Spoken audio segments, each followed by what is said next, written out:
തൊഴിലുറപ്പ് പദ്ധതിയിലെ അവിദഗ്ധ തൊഴിലാളികളുടെ വേതനം പുതുക്കി നിശ്ചയിച്ചതിലും കേരളത്തിന് അവഗണന. കേരളത്തിൽ വേതനം 13 രൂപ മാത്രമാണ് കേന്ദ്ര സർക്കാർ വർദ്ധിപ്പിച്ചത്.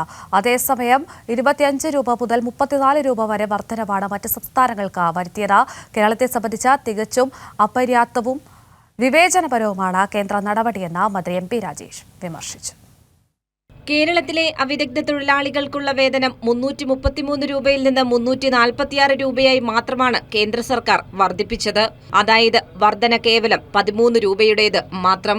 കർണാടകത്തിൽ 316 രൂപ ആയിരുന്നത് 349 രൂപയാക്കി. 33 രൂപയുടെ വർധനവ്. തമിഴ്നാടിന് 25 രൂപ വർദ്ധിപ്പിച്ചു.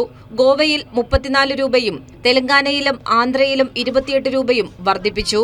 വിവേചനങ്ങൾക്കിടയിലും കഴിഞ്ഞ സാമ്പത്തിക വർഷം 9.65 കോടി തൊഴിൽ ദിനങ്ങൾ നേടിയ കേരളത്തിന് നടപ്പ് സാമ്പത്തിക വർഷം കേന്ദ്രം ആദ്യം അനുവദിച്ചത് വെറും 6 കോടി തൊഴിൽ ദിനങ്ങൾ മാത്രമായിരുന്നു. എന്നാൽ ഒക്ടോബർ മാസത്തിൽ തന്നെ സംസ്ഥാനം ആ ലക്ഷ്യം കൈവരിച്ചു. തദ്ദേശ മന്ത്രി എം.പി. രാജേഷ് ഡൽഹിയിലെത്തി കേന്ദ്രമന്ത്രിയെ കാണുകയും നിരന്തരം സമ്മർദ്ദം ചെലുത്തിയതിന്റെയും ഭാഗമായി തൊഴിൽ ദിനങ്ങളുടെ എണ്ണം 8 കോടിയായി വർദ്ധിപ്പിച്ചിരുന്നു. 2023 ഡിസംബറിൽ തന്നെ കേരളം ഈ ലക്ഷ്യം കൈവരിച്ചു. തുടർന്നുള്ള ശ്രമങ്ങളുടെ ഭാഗമായി 9.50 കോടിയായും പിന്നീട് 10.5 കോടിയായും ഉയർത്തി. സംസ്ഥാനം നാളിതുവരെ 9.88 കോടി തൊഴിൽ ദിനങ്ങൾ സൃഷ്ടിച്ചു കഴിഞ്ഞു. തൊഴിലുറപ്പ് പദ്ധതിയെ പരിമിതപ്പെടുത്താൻ കേന്ദ്ര സർക്കാർ നിരന്തരം നടത്തുന്ന ശ്രമങ്ങളെ അതിജീവിച്ചാണ് കേരളം ഈ നേട്ടങ്ങൾ കൈവരിച്ചത്. കൂടാതെ സംസ്ഥാനത്തിന് നൽകാനുള്ള 750 കോടിയോളം വരുന്ന ജനുവരി മാസം മുതലുള്ള കുടിശ്ശികയും അനുവദിച്ചിട്ടില്ല. സംസ്ഥാനത്ത് അസംഘടിത തൊഴിലാളികൾക്ക് ലഭിക്കുന്ന മിനിമം വേതനത്തെ അപേക്ഷിച്ച് വളരെ കുറഞ്ഞ കൂലി മാത്രമാണ് തൊഴിലുറപ്പ് തൊഴിലാളികൾക്ക് ലഭിക്കുന്നത്.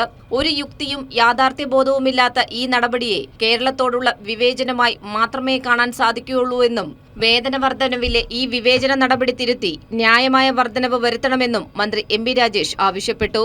ഈ സാമ്പത്തിക വർഷം രാജ്യത്ത് ഒരു കുടുംബത്തിന് ലഭിച്ച ശരാശരി തൊഴിൽ ദിനങ്ങൾ 51.47 മാത്രമാണെന്നിരിക്കെ സംസ്ഥാനത്തത് 67.35 ആണ്. ദേശീയ തലത്തിൽ തന്നെ ഇത്രയും മികച്ച നേട്ടങ്ങൾ തൊഴിലുറപ്പ് പദ്ധതിയിൽ കൈവരിച്ച കേരളത്തോടാണ് ഈ വിവേചനം കേന്ദ്ര സർക്കാർ കാട്ടുന്നത്. കൈരളി ന്യൂസ്, തിരുവനന്തപുരം.